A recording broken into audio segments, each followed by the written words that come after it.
Hello friends, मैं परमाकर मिश्रा आपके बीच फिर एक नए चैप्टर के साथ उपस्थित हूं। आज का वीडियो आईएससी बोर्ड से संबंधित छात्रों के लिए है। जो छात्र नवंबर दिसंबर 2021 में सेमेस्टर 1 की परीक्षा देने जा रहे हैं, उनके लिए यह वीडियो और यह सीरीज बहुत ही फ्रूटफुल साबित होगा। इसके पहले मैंने वीडियो बना रखा है एमसीक्यू बेस्ड आईएससी छात्र के क्लास 12 से संबंधित डिमांड चैप्टर पे एंड इलास्टिसिटी ऑफ डिमांड पर। तो जो छात्र आज हमसे पहली बार जुड़ रहे हैं, आप इकोनॉमिक्स एट फिंगर टिप को सब्सक्राइब कर लें और नोटिफिकेशन बेल आइकन को भी ऑन कर लें, ताकि जब भी मैं वीडियो अपलोड करूं आपको सबसे पहले मालूम हो जाए और बिना किसी विलंब के, विदाउट एनी डिले, आप उस वीडियो का लाभ उठा सकें। आज का जो मेरा टॉपिक है वह कंज्यूमर बिहेवियर पे है। आज मैं आपके साथ 10 एमसीक्यू लेकर के उपस्थित हूं और यह एमसीक्यू का सीरीज 10 क्वेश्चन करके चलता रहेगा, ताकि आपको भी कोई बर्डन ना हो और इजीली आप इस 10 क्वेश्चन को आप इजी वे में सॉल्व कर सकें। मैं क्वेश्चन डिस्प्ले करूंगा, आप इस क्वेश्चन को अपने नोटबुक में लिख लीजिए और आंसर भी दीजिए, और मैं इस क्वेश्चन का भी आंसर एक्सप्लेन करूंगा। जब भी कोई डाउट हो आप कमेंट बॉक्स में जाकर के आप अपने डाउट को हमसे पूछ सकते हैं। आइए हम आज स्टार्ट करते हैं आज का session, theory of consumer behaviour. Theory of consumer behaviour theory of consumer behaviour में हम बात करेंगे यूटिलिटी अप्रोच की, और इसमें कार्डिनल यूटिलिटी, ऑर्डिनल यूटिलिटी जो भी होगा, इंडिफरेंस का भी सब आएगा। तो एक मैंने सीरीज स्टार्ट किया है, ये पहला इसका वीडियो है, आप लोग को मैं प्रेजेंट कर रहा हूं 10 क्वेश्चन का। फिर इसके बाद से 10 क्वेश्चन मैं और आप लोग को दूंगा, तो आप किसी भी सीरीज को मिस ना करें, आप देखते रहें। आज का पहला क्वेश्चन ये रहा।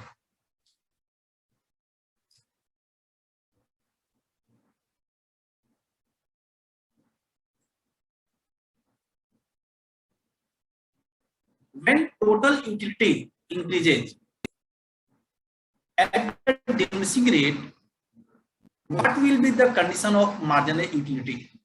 बहुत अच्छा क्वेश्चन है। तो what will be the condition of marginal utility when total utility increases at a diminishing rate? तो ध्यान से समझ लो बेटा, ये एक्सिस एक्स और ये एक्सिस वाई। एक्सिस वाई पे लिखते हैं बेटा यूटिलिटी, एक्स पे लिखते हैं यूनिट्स।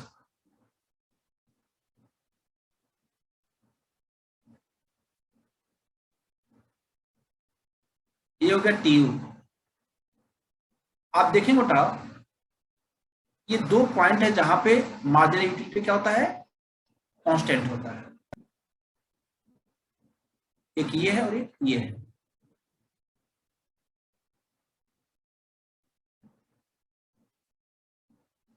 ये है एमयू।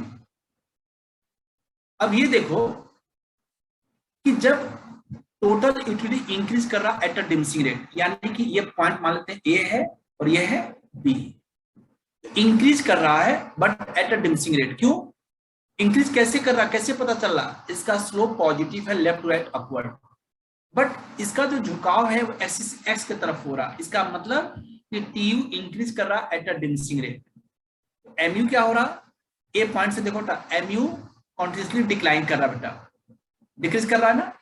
इसमें क्या होगा कि एमयू कांस्टेंट है, जी नहीं। क्या एमयू इंक्रीज कर रहा है? नहीं। नॉर्मल गुड्स के लिए मार्जिनल यूटिलिटी बेटा इंक्रीज नहीं करता है, डिक्रीज करता है। डिक्रीजिंग, आप देखिए ए पॉइंट के बाद ये है ई पॉइंट, ए से ई तक या उसके बाद भी आप देखें तो मार्जिनल यूटिलिटी क्या हो रहा है, ये डिक्रीज कर रहा है। लेकिन ए से ई तक डिक्रीज किया लेकिन पॉजिटिव है। ई के बाद जब एमयू एक्सिस एक्स के नीचे चला जाता है तो यहां पर भी डिक्रीज कर रहा है लेकिन ये निगेटिव हो गया। तो क्वेश्चन में ये पूछा है, यहाँ कंफ्यूज हो सकता है कि नेगेटिव होगा। यहाँ क्वेश्चन में है बेटा कि increase at a diminishing rate, यानी ए से बी तक की बात कर रहा है। यानी आप जो है इस डी पॉइंट पे भी ले सकते हैं क्योंकि ये भी क्या है, इसी का पार्ट है। इस केस में जब टोटल यूटिलिटी इंक्रीज करता है at a diminishing rate then MU decreases but positive, तो क्या होगा, ये इसका करेक्ट आंसर होगा सी, डिक्रीजिंग। क्लियर, कोई दिक्कत? जब एमयू 0 होगा बेटा तो टीयू क्या होगा, मैक्सिमम होगा, और टीयू मैक्सिमम है तो एमयू क्या होगा, 0 होगा। जहां पे एमयू लाइन एक्सिस एक्स को इंटरसेक्ट करता है इसे क्या कहते हैं, पॉइंट ऑफ सेचुरेशन कहते हैं। क्या कहते हैं, पॉइंट ऑफ सेचुरेशन। और पॉइंट ऑफ सेटिटी, पॉइंट ऑफ सेटिटी कहते हैं बेटा। पॉइंट ऑफ सेटिटी कहां पाया जाता है, किस एक्सिस पे दिखाते हैं इसको, ये भी क्वेश्चन है। Point of satiety shows on axis X axis Y, कहां शो करते हैं, एक्सिस एक्स पे करते हैं। पॉइंट ऑफ सेटिटी कब होता है, जब एमयू लाइन एक्सिस एक्स को इंटरसेक्ट करता है। पॉइंट ऑफ सेटिटी होता है, पॉइंट ऑफ सेचुरेशन होता है, देन टीयू का वैल्यू क्या होता है, मैक्सिमम होता है। Okay, any problem? नो।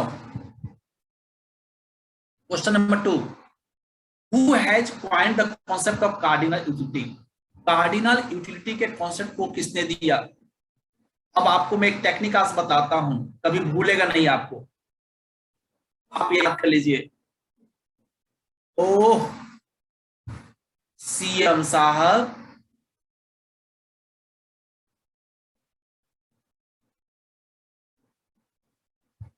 आपने कमाल कर दिया।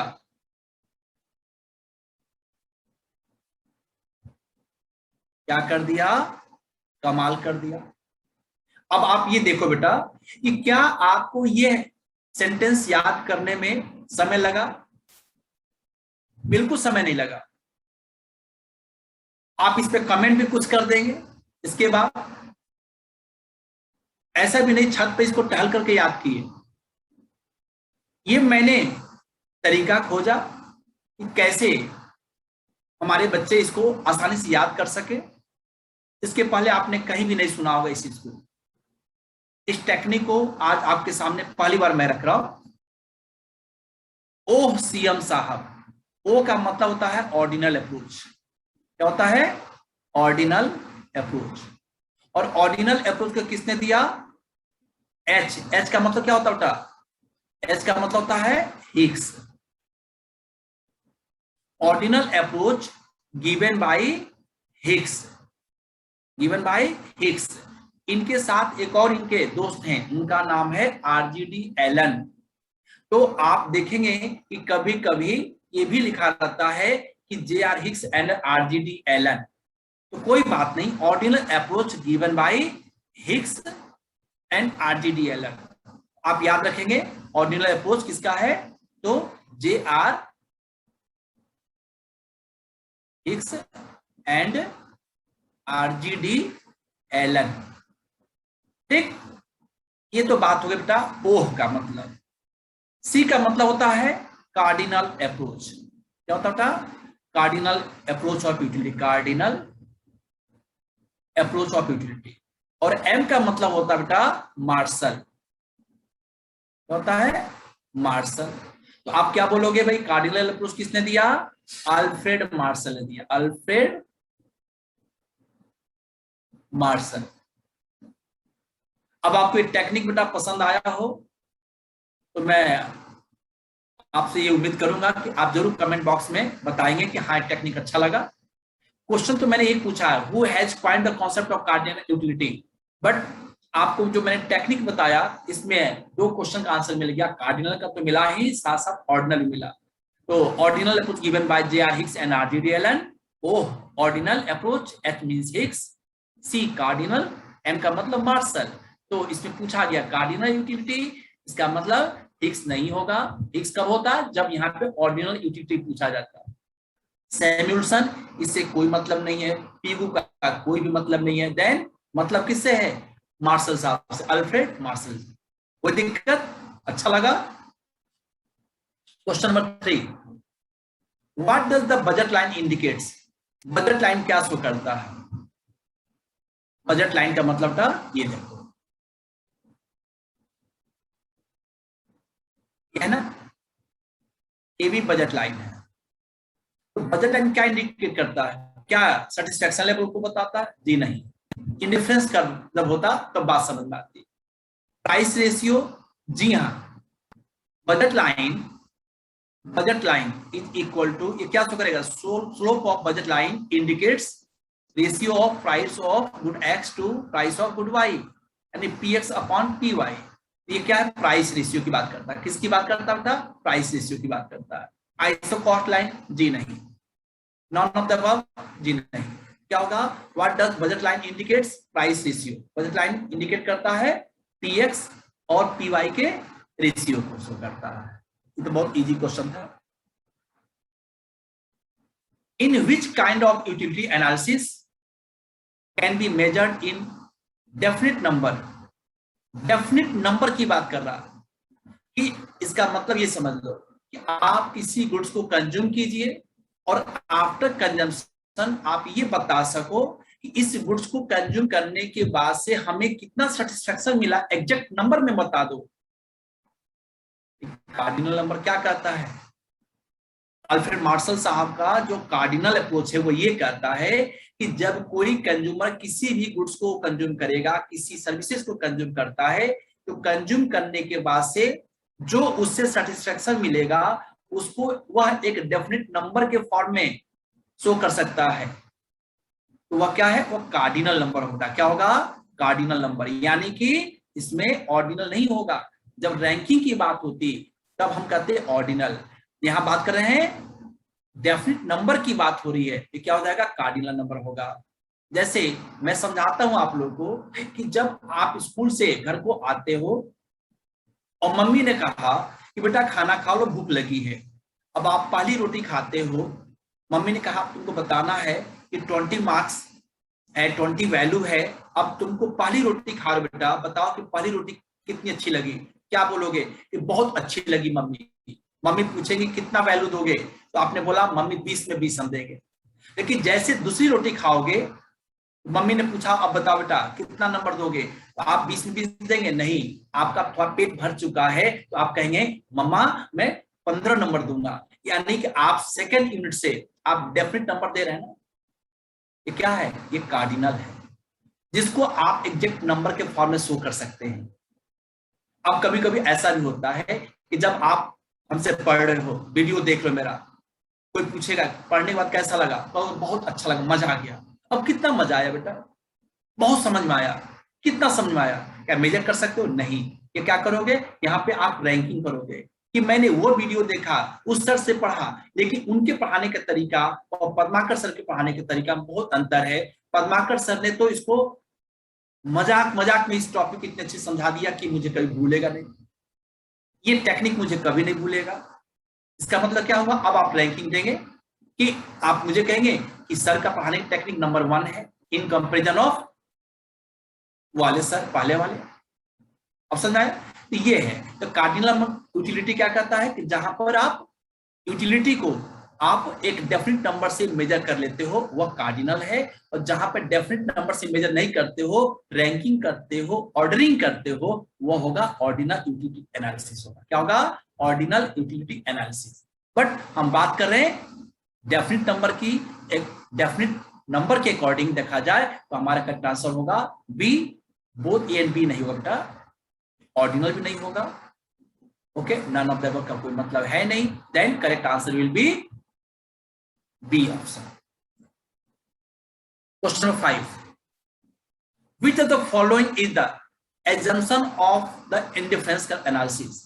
इसमें से कौन सा एक assumption इंडिफरेंस कर्व से संबंधित है? देखो, declining marginal rate of substitution, declining marginal rate of substitution, जी नहीं।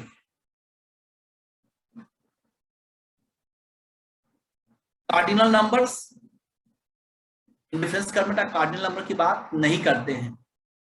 मोनोटोनिक कंज्यूमर प्रेफरेंसेस, आप देखेंगे इंडिफरेंस कर्व पे बहुत सारे पॉइंट्स होते हैं, ए बी सी डी, तो जितने पॉइंट्स होंगे उसमें सब में कुछ ना कुछ कमोडिटी होता है, गुड एक्स का भी होगा, गुड वाई का भी होगा, तो जितने भी उसमें सेट्स होंगे उस सेट से यूटिलिटी आपको इंडिफरेंस कर्व पे हर एक पॉइंट पे क्या मिलेगा? इक्वल मिलता है। क्या मिलता है? इक्वल।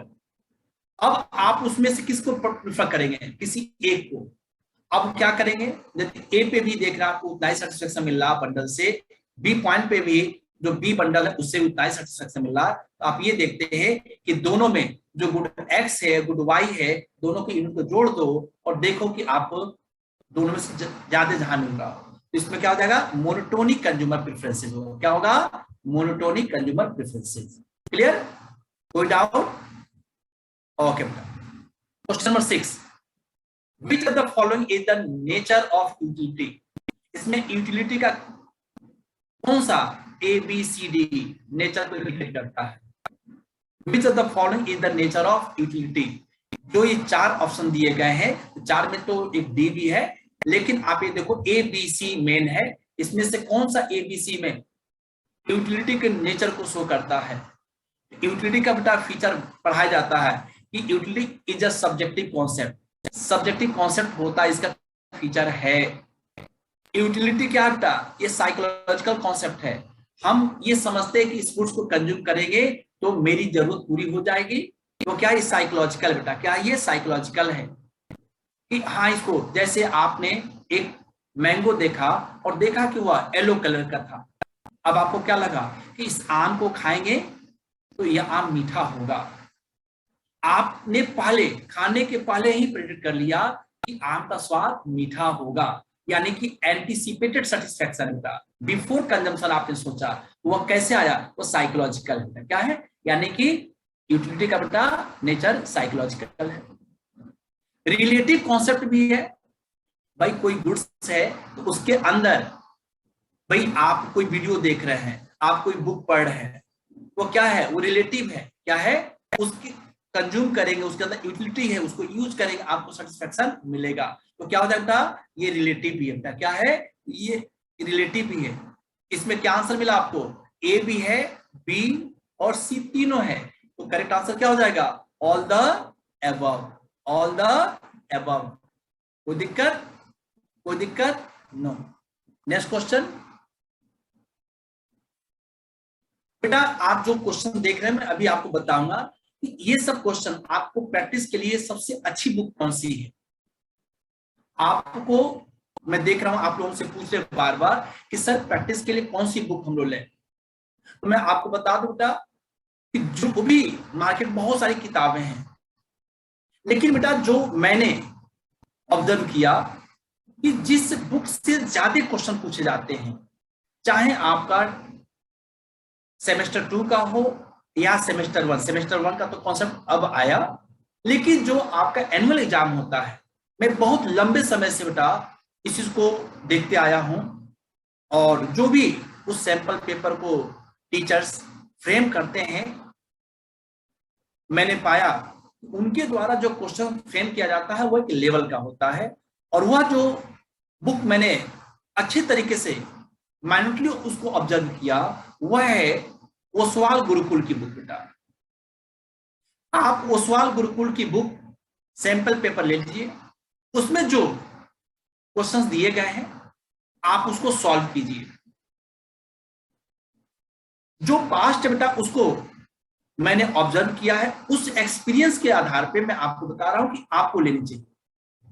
मार्केट पे बहुत सारी किताबें आई बेटा, बहुत लोगों ने मुझे बुक्स दिए कि सर ये देखिए कैसी बुक है। लेकिन यदि सफल होना है अच्छे नंबर से, तो मैंने जो ऑब्जर्व किया बेटा, जो मेरा ऑब्जर्वेशन है, आपको ओसवाल गुरुकुल के साथ जाना चाहिए। ठीक है, तो आप उसमें जो भी क्वेश्चन दिए गए हैं उसको आप ध्यान से देखिए, पढ़िए, समझिए और सॉल्व कीजिए जो भी उसमें क्वेश्चन दिए गए हैं। और कोई डाउट भी हो आप उस क्वेश्चन को मुझसे कोट कीजिए, मैं आपको एक्सप्लेन करूंगा। ठीक है, आइए देखते हैं क्वेश्चन नंबर 7 क्या है। Why an indifference curve is convex to the origin. Convex to the origin का मतलब क्या होता है बेटा, ये समझो।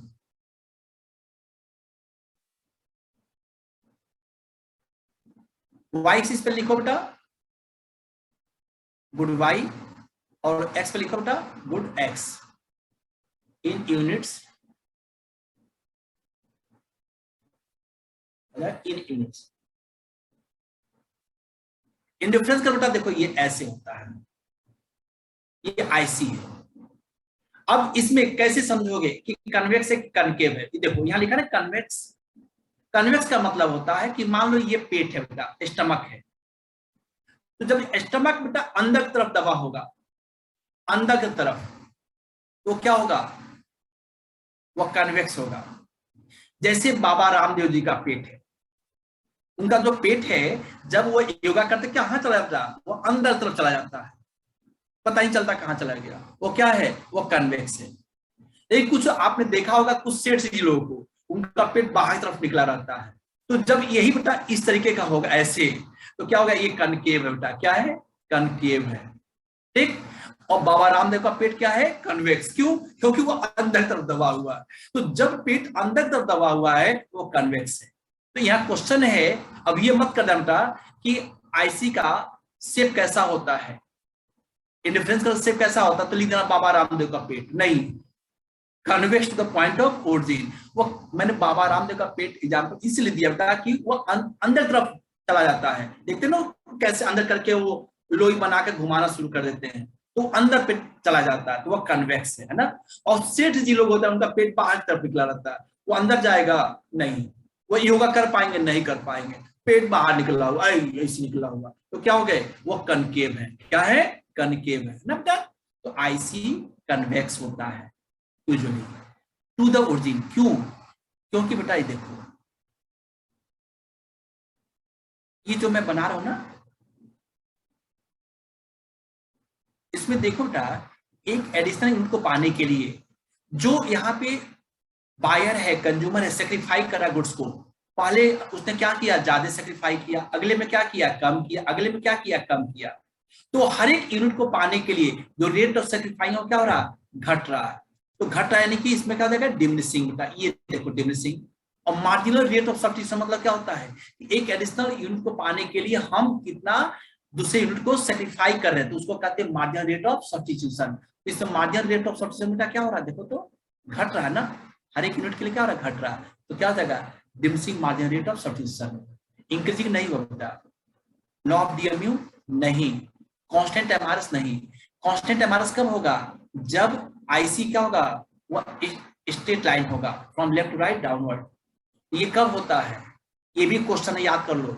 इंडिफरेंस कर्व स्ट्रेट लाइन है from left to right downward, marginal rate of substitution क्या होगा, कांस्टेंट होगा। और किस गुड्स के लिए indifference curve straight line from left to right downward होता है, याद कर बेटा, जब दोनों गुड्स गुड एक्स और गुड वाई परफेक्ट सब्स्टिट्यूट होगा तो वह स्ट्रेट लाइन होता है, और जब परफेक्ट कंप्लीमेंट गुड्स होता है वो एल शेप होता है। लेकिन क्लोज सब्स्टिट्यूट है बेटा, सब्स्टिट्यूट गुड्स है, इस केस में आईसी कैसा होगा, convex to the point of origin होगा। और इस केस में जो मार्जिनल रेट ऑफ सब्स्टिट्यूशन होगा वह डिमिनिशिंग होता है, वह घटता हुआ होता है। Clear, okay. Question number 8, who has given the concept of equimarginal utility? Equimarginal utility का कॉन्सेप्ट किसने दिया, बहुत टेक्निकल चीज बेटा समझना। लिखा बेटा कि who has given the concept of, concept किसने दिया, और एक होता है कि इक्विमार्जिनल यूटिलिटी को किसने डेवलप किया। तो डेवलप करना बेटा अलग कॉन्सेप्ट है और एक्सप्लेन करना एक अलग कॉन्सेप्ट है। तब ये पूछा जाए आपसे इक्वी मार्जिनल यूटिलिटी का कॉन्सेप्ट किसने दिया, तो दिया किसने, एच गॉसेन ने, एच गॉसेन। लेकिन इसको एक्सप्लेन किसने किया, ये पूछा था कि who has developed the concept of equi marginal utility, तो कहते अल्फ्रेड मार्शल। क्या कहते, अल्फ्रेड मार्शल। लेकिन पूछा गया क्या, तो who has given the concept of equimarginal utility, तो करेक्ट आंसर होगा एच गॉसेन। क्यों, क्योंकि एच गॉसेन का जो ये इक्विमार्जिनल यूटिलिटी है इसे कहते हैं गॉसेंस लॉ ऑफ कंजम्पशन। क्या कहते हैं, गॉसेंस लॉ ऑफ कंजम्पशन कहते हैं। क्या कहते हैं, Gossen's law of consumption. Equimarginal utility, note कर लो बेटा, equimarginal utility analysis also known as Gauss's second law of consumption, second law of consumption। इक्विमार्जिनल यूटिलिटी का दूसरा नाम Gossen's second law of consumption है, और इसका और भी नाम है क्या, law of substitution, law of substitution. Equimarginal utility also known as law of substitution. ठीक, इसका एक और नाम है equimarginal utility also known as law of maximum satisfaction. Equimarginal utility का दूसरा नाम है law of maximum satisfaction. Clear, आप क्या क्या समझे कि concept of equimarginal utility given by H Gossen, the concept of equimarginal utility approach analysis explained by, developed by Alfred Marshall। Equimarginal utility also known as Gauss's second law of consumption। Equimarginal utility also known as law of substitution। Equimarginal utility analysis also known as law of maximum satisfaction। Clear? Okay, question next। oh next जब देखिए, ये book बेटा इसी की मैं चर्चा कर रहा था, ओसवाल गुरुकुल आईएससी क्लास 12, ये चैप्टर वाइज इसमें एमसीक्यू दिया हुआ है। आप इसमें जो भी क्वेश्चन दिए गए हैं आप इसको बेटा ध्यान से पढ़िए, ध्यान से समझिए, और जो क्वेश्चंस हैं आप उसको सॉल्व कीजिए। यदि आप इस बुक को पढ़ेंगे तो आप पाएंगे चैप्टर वाइज क्वेश्चन तो दिया हुआ है, लेकिन जो मोस्ट इंपॉर्टेंट है, मैं भी देखता हूं कि मोस्ट इंपॉर्टेंट जो क्वेश्चंस है बेटा इसमें दिए गए हैं। जो लेटेस्ट करिकुलम है आईएससी बोर्ड के छात्रों के लिए, उसको इसमें ध्यान में रखा गया है। आप इसको जरूर देखें। आप इस बुक को कहां से परचेज करेंगे, यदि मार्केट में नहीं मिल पा रही है, आप ध्यान से देखिए, ओसवाल गुरुकुल ये किताब आपको लेनी है। तो आप मार्केट में ना मिल पाए कोई बात नहीं, डिस्क्रिप्शन में आप देखेंगे, इसका लिंक मैं शेयर किया हूं, आप वहां से भी ऑनलाइन इसको परचेज कर सकते हैं। अभी आपका समय है बेटा, इमीडिएटली इसको परचेज कर लीजिए, पढ़िए, समझिए। कहीं कोई दिक्कत आती बेटा आप हमसे पूछिए। कहीं क्वेश्चन के आंसर में भी आपको दिक्कत लगे, सर यहाँ क्वेश्चन तो ये दिया है और आप नहीं बताया, कोई दिक्कत नहीं बेटा, आप कमेंट बॉक्स में आकर के आप हमसे पूछ सकते हैं, हम आपको हेल्प करेंगे। ओके, नेक्स्ट क्वेश्चन बेटा क्या है, question 9, what is the slope of the indifference curve. अब slope, what is the slope of indifference curve. अब देखो इसमें बेटा ऑप्शन के हिसाब से हमें चलना है। इंडिफरेंस कर्व का स्लोप बेटा 1 तो होगा ही नहीं, ठीक है ना। मार्जिनल यूटिलिटी जी नहीं। स्लोप ऑफ इंडिफरेंस कर्व को बेटा कैसे लिखते हैं बेटा, slope of IC is equal to होता बेटा क्या, एमआरएस एक्स वाई लिखते हैं, याद है। Slope of indifference curve is equal to marginal rate of substitution of good X for good Y, MRS X Y, है ना। और इसको लिखते हैं बेटा क्या, MRS X Y is equal to होता है क्या, P Y upon delta Y upon delta X. मतलब कि जो एक्स है, जो देखो बेटा ध्यान से, जो एक्स पहले लिखा है ना, जो भी वैल्यू पहले लिखा हो उसको आप डिनोमिनेटर में लिखेंगे। कहां लिखेंगे उसको? उसको आप डिनोमिनेटर में बेटा लिखेंगे। जो गेन हुआ, यानी कि आप इसको गेन कर रहे हैं बेटा, जो पहला बेटा लिखा हुआ ना लेटर, जो भी लिखा हो वो गेन है, उसको आप कहां लिखेंगे? डिनोमिनेटर में लिखेंगे डेल्टा एक्स, यानी आप इसको पा रहे हैं, इंक्रीज हो रहा है।